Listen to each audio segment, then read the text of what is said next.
I saw one thing you said. You're not anti-job. You just pro-entrepreneur. Yeah, I like that. That joke was hard. That was hard. Yeah, I think, with the current environment financially, right, there's so much uncertainty. And when you have all your eggs in one basket, in a 9-to-5 environment, anything can happen. Any interruption can happen, right? You can get laid off, you can get fired, you can injure yourself and end up not being able to work. And so I think developing a skill set around whatever an additional income stream is not a luxury anymore, it's a necessity. I'm trying to give me a bag. I'm trying to give me a bag. I'm trying to give me a bag. I'm trying to give me a bag. What's up? You are now listening to FY Fly the podcast, and I'm your host, Hassan Thomas, along with Remy, and we are here to share tools on how millennials can budget, save, invest, and understand student debt and credit to achieve financial freedom. If you're a high school student, college student, or someone who's interested in gaining more financial insight, this podcast is for you. I'm trying to give me a bag. I'm trying to give me a bag. I'm trying to give me a bag. What's up, my fly folks out there? How y'all doing? I hope y'all doing all right. My name is Hassan Thomas, a.k.a. CEO Sonny, a.k.a. the kid that did and the man that can. And today, we're going to be chopping it up with speaker, financial coach, and the author of Financial Irresponsible, Mr. Rahkim Sabree. How you doing, boss? How you doing? I'm good. I'm excited. I'm energized. Tell them where we at, man. Tell them where we at. Big FinCon. How we feeling? FinCon Expo 2022. Yes, sir. And even though we at FinCon, we still rocking with FY Fly, and we really like to skip the fluff and get right into the good stuff, man. So I saw that you fired your boss, about a year ago. Mr. Fire your boss, and I definitely want to dive into your experience with that and kind of like some of the lessons that you've learned from, making that entrepreneurial leap, man. Yeah, I think, this is an interesting question because the lessons are still rolling in, okay. Right? So I'm a year... Lifelong learner, baby. For sure. I'm a year and 4 months out, and so moving into full-time entrepreneurship has been a journey. Certainly, there are high highs and there are low lows, especially when it comes to income. But I think the biggest lesson that I want people to walk away with from my experience is choosing them, right? Choosing either, their mental health, their physical health, just overall, what is their well-being. And it's not selfish. It's not selfish to choose yourself. 100%. So I think when I first started branding, it was kind of like, stick it to the man, get back at corporate. But I don't want people to misinterpret my messaging to mean, the 9-to-5 is not the way to go. If the 9-to-5 is what's working for you and what's sustaining you, certainly keep it, because entrepreneurship is not for the faint of heart. But I definitely believe in, owning your own power, right? And taking that back from, whoever or whatever has that over you. Okay. So with that being, do you think it's possible to be able to have a 9-to-5 and a fully, sustainable and functionable business? Like, do you think people can do that at the same time, or would you have to focus on your business to really see it grow? What do you think? Yeah, I think that there's so many colors to that question, right? Because it depends on what is the demand of your fully functional business and how are you working in your business or on your business, right? But on the other side of that, how well is your employer supporting your ambitions outside of your 9-to-5? So in my situation, I felt like my employer wasn't open to this growth that I was experiencing on my own. And when you have to deal with the anxiety and the stress of choosing, a decision ultimately ends up being made. Facts. So when we spoke, man, you told me that you were a freelancer. So can you describe what does a freelancer do and, just kind of the duties of a freelancer, how that, works for you? Yeah, so I fell into freelancing, I won't say by accident, but it wasn't what I envisioned walking away from my job doing. Okay. And freelancing essentially is monetizing a skill set that is in demand by other people. So in my case, that was my knowledge around social media management. It was my knowledge around branding. It was my knowledge around writing and using my writing to articulate either complex or simple ideas for large publications or corporations. Understood. So really finding where you're valuable at and then going to find that need to provide that value for that brand or that corporation, right? As an independent contractor, yes. Gotcha. Understood. And I'd imagine, with freelancing, the pay can be, separate, or the revenue coming in can be, not on a fixed income or not on a fixed basis. So can you kind of like describe how you manage your money, or give us some tips to manage our money when our income doesn't come in? As a 9-to-5 employee, they're getting their check, once a week or twice a week. Yep. So kind of help us there. So in a freelancing environment, you eat what you kill, right? So if you stop working, then the money stops coming in. Yeah. So I think it's important for anybody like pursuing an independent contractor type of path to understand that it's important to constantly be looking for business, but also to balance what that can look like as it relates to experiencing burnout. And so, as I shared, I'm a year and not even a half out, and I experienced a little bit of burnout when it came to just writing constantly for all of these different organizations. And sometimes burnout forces you to like stop and just sit there. So to your point about money management in that environment, I think definitely it's important to plan for when those lows in your seasons occur.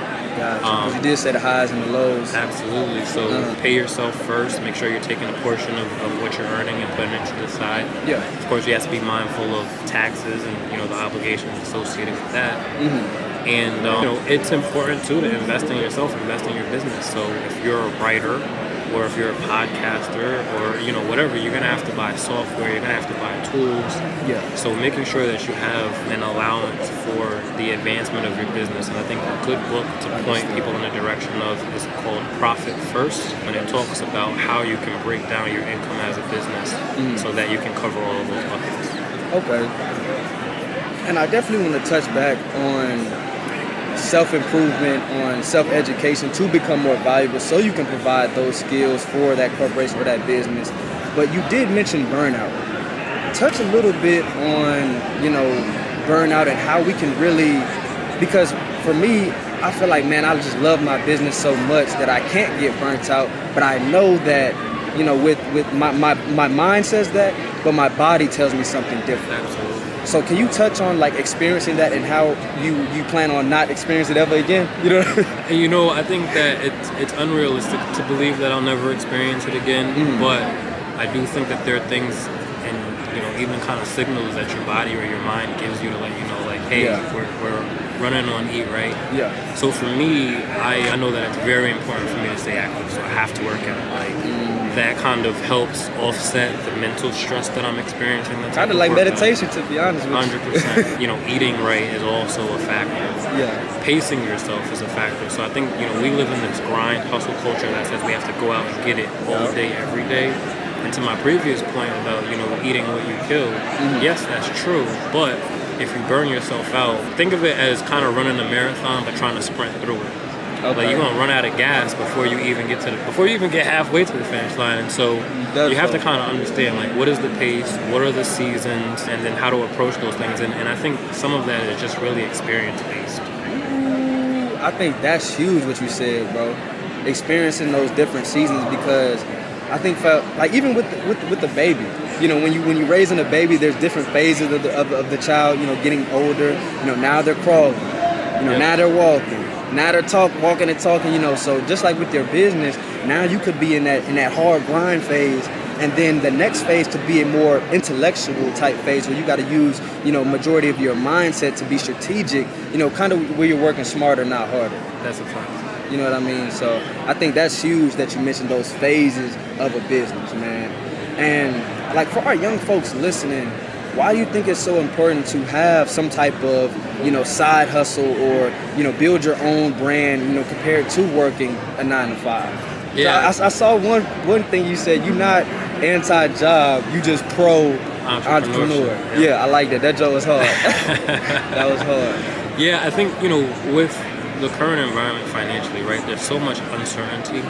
And when you have all your eggs in one basket, in a 9-to-5 environment, anything can happen. Any interruption can happen, right? You can get laid off, you can get fired, you can injure yourself and end up not being able to work.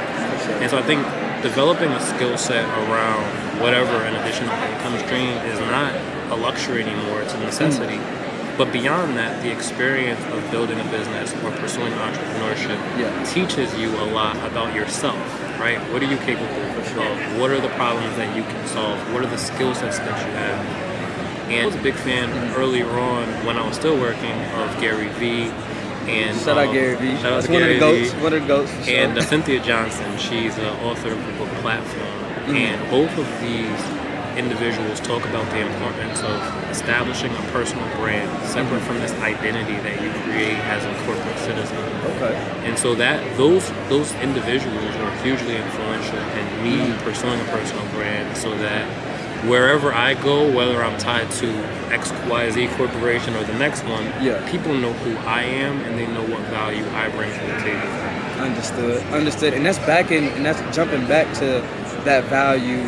Let's talk about self-education and becoming more valuable, bro, because, you know, when we're in school, we hear study and we automatically turned off by that word. You know what I'm saying? Yep. We automatically turned off. And I understand, because we're learning some things that will really never apply to our lives. So talk about how important it is to really self-educate on the things that will add value to you and make you become more valuable. Yeah, I mean, you have to keep learning in order to be agile in the environment, the ever-changing environment, right? Technology is changing, the demands for certain skills is changing. Yeah. What skill set you have today may be not needed tomorrow, right? So it's important to constantly learn, and even if it's within the same niche, right? Let's use social media as an example. Yeah. Social media 10 years ago looked very different than social media today. The platforms that are available, the algorithm, you know, how do you get in front of your audience? I mean, 10 years ago it was Facebook dominating, and now Facebook's at the bottom of the list and you have TikTok dominating. So it's important to just stay with a pulse on whatever your industry is and what the demands are, but also to, you know, maybe develop skill sets outside of that so that you can continue to build and monetize whatever that might be. Man, that's key what you said by staying up to date and relevant. I think that's, you know, from Gary Vee as well. You know, he's always up to date on the new trends and things and making new predictions. So that's kind of what I did when I graduated college. I jumped right into this financial literacy game. I went to financial literacy. I just this free game for y'all as well. I went to all the financial literacy hashtags, you know, hashtag financial literacy, hashtag credit, hashtag this. And I'm looking at the people that are posting, and if I like them, I like their content, I like their engagement, then I follow them. And then I'll try to get them on the podcast. You know what I'm saying? So staying up to date, staying relevant in your market of interest or your passion will definitely play a huge factor in your success. But by you keeping up onto to the new, you know, nuances. I got some excitement at FinCon. FinCon turned up. But like I said, just staying up to date on those nuances are really going to be key to what you're doing. And I think now is a pretty good time to pivot into the financial literacy section of the interview that I really wanted to, you know, pick your brain about, bro, because this is a show about financial literacy, which is not only understanding how to budget your money, but being able to manage your money and effectively grow your money efficiently. So let us know, bro. Give us a good money habit that you have, and then also let us know a bad money habit and that something that we could cut off. You know what I'm saying? Yeah, I think, you know, I'm in a new space, and I got a piece of advice from someone close to me around the time that I fired my boss, right? And say, your concepts and beliefs around money are going to change, and you're going to have to challenge the things that you once held as foundation, right? Yeah. And I realized that there was so much truth in that because, you know, I found myself leveraging credit to a much greater degree than I had previously because I had to. I found myself selling off assets that I, you know, had previously acquired because I had to. And so I think more than like a fundamental financial habit, I'll talk to just mindset and understanding that there is time to give yourself grace when it comes to navigating what are the goals that you have. And for me, the goal was entrepreneurship. So what did I spend all of those years building for to be able to do what it is that I'm doing today? As far as a bad habit, I think just kind of losing track of what it is that I'm spending versus what it is that I'm bringing in.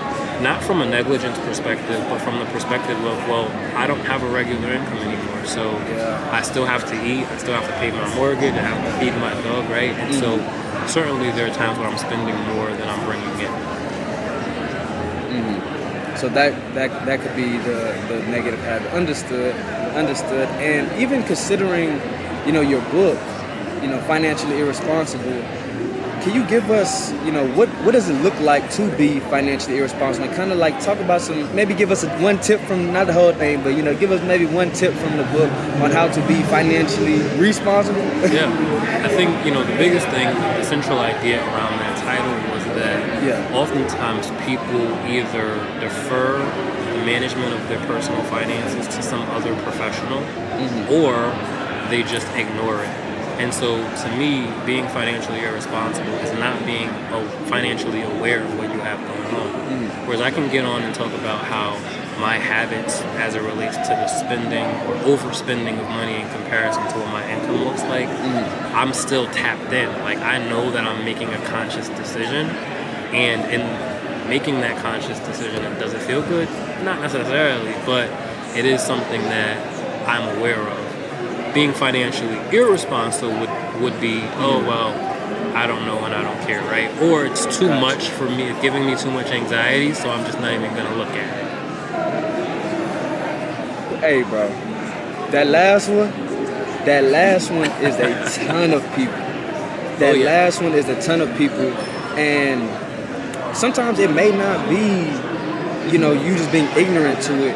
It could be that fear. Oh yeah. Fear, anxiety, guilt, trauma, all of those things I think play a role in, what is our relationship with money? How do we interact with or perceive money? Yeah. And there's a ripple effect, right? And so the real value of money, like what do we see in our bank accounts? What do we see in terms of assets or lack of assets? What do we see in terms of our credit score or lack of good credit? So definitely it's important to be aware, and it's important to take action even in the moments that feel uncomfortable. So can you give like a tip? Because I know, it's that mindset part. So can you give like a mindset tip for those people that are struggling with, just checking their finances because they're scared of what it may look like, or checking their credit score because they're scared of how low it could be? What kind of mindset tip do you have that could really kind of like flip somebody's switch? Yo, are you ready to hit your next level? Do you want to increase your drive, destiny, and dollars? Well, if so, check out my new book, From College to COVID, 24 Lessons Learned During the Lockdown, where I've compiled 5 of the biggest lessons I learned going from college to COVID to starting my financial literacy empire, FYFly, plus 19 lessons from your favorite entrepreneurs, entertainers, and athletes that have been featured on our show. There's literally something for everyone. So purchase your copy today at fyfly.com/From College to COVID. Let's go. Yeah, you have to use fear as an ally. I talk about this quite a lot, right? Most people run away from the thing that is scary. You have to run towards the thing that is scary. Fear can be your best friend, right? Fear tells you, okay, I have to be conscious. I have to be vigilant. Like, my heart is pounding, so I got to look around, right? Yeah. We have to tap into, like, our fight or flight reflexes, right? And by doing that, it makes you quicker, it makes you stronger, and tap into that adrenaline, and you can apply that to your financial circumstances, absolutely. Because if you're afraid, then you're ahead of solving a problem. And so again, I would say run towards fear instead of running away from it. And I think what you mentioned, if you're ahead of that problem, there's a problem, lying or maybe on the uprising. Yes. If you didn't know about that problem, they say ignorance is bliss, but I don't know about in this certain case, because you having that bad credit score, you're not going to know until you go apply for a car loan, until you go apply to get your mortgage, and they tell you, you're doing that 520. Yeah. 520. What you think you finna get in here? You know what I'm saying? So in that case, ignorance is not bliss, and you would have avoided that shame. You would have avoided any of those negative feelings just by checking what your score was, or just by checking, how much money that you have in the bank. So I think that part is huge. It's just being aware it's a starting point, right? You have to start where you are. You can't skip sections. And so even if there is the onset of shame, right? Even if there is the onset of fear or guilt, well, that's a place where you can start and start to build beyond that. So like I said, I would say don't run away from fear, run towards it. And then also, bro, it's personal finance for a reason. You know what I'm saying? Like, Keep it personal. You ain't got to go out there and tell everybody what's going on. You don't have to jump on social media and tell, those negative things. Keep it within yourself, understand it, but make a plan to change it. Because one of the major quotes in my book, From College to COVID, is turning anger into action. You have to turn anger into action. So I understand that you're feeling angry about, that low credit score, or that you're feeling angry about, not having enough income coming in. But what action are you putting behind that anger to change that? Because if we're not putting any action behind it, we're just sitting there accepting that fact, and that's not going to change anything. So I just think that part is huge, man. And I got one more question I want to shoot at you, man. I'm going to read you these 2 quotes, and I need you to let me know which quote is more accurate in your opinion, okay? Okay. All right, bet. And you said you was from New Jersey? New York. New York? Yeah. New York. Oh, yeah, so you're going to know this one. So the first quote is, more money, more problems, like Biggie. And the second quote is, money can't buy happiness. Which one do you believe is more accurate in your opinion? More money, more problems. Talk to us. Why is that? Well, just kind of reverse engineering, right? I think money certainly can buy happiness because money can buy you time freedom, and that time freedom you can do what you want with it. But when you have more money, you have more responsibility. You have to be prepared for what comes with that. And not everybody is solution based, but I think more money, more problems could relate to just how well you're able to handle those problems, right? How well you're able to solve those issues. And by having access to capital in certainly large degrees, you're able to solve more problems. You look at like the Jeff Bezos of the world, he's a multi-billionaire because he's solving a problem for a lot of people. So with that, I think that makes the statement a lot more true. Okay. I love that, and I love the angle that you took it, because a lot of people, when I ask them that question, they take it straight to the negative. Oh yeah, it's more problems. I got taxes. I got family members asking me for money. But you use it as, and how I like to use it as, and as we both know, money is a tool. So as you have more money, you're able to use more tools to solve more problems. So that makes complete sense about you saying that, man. I really love that.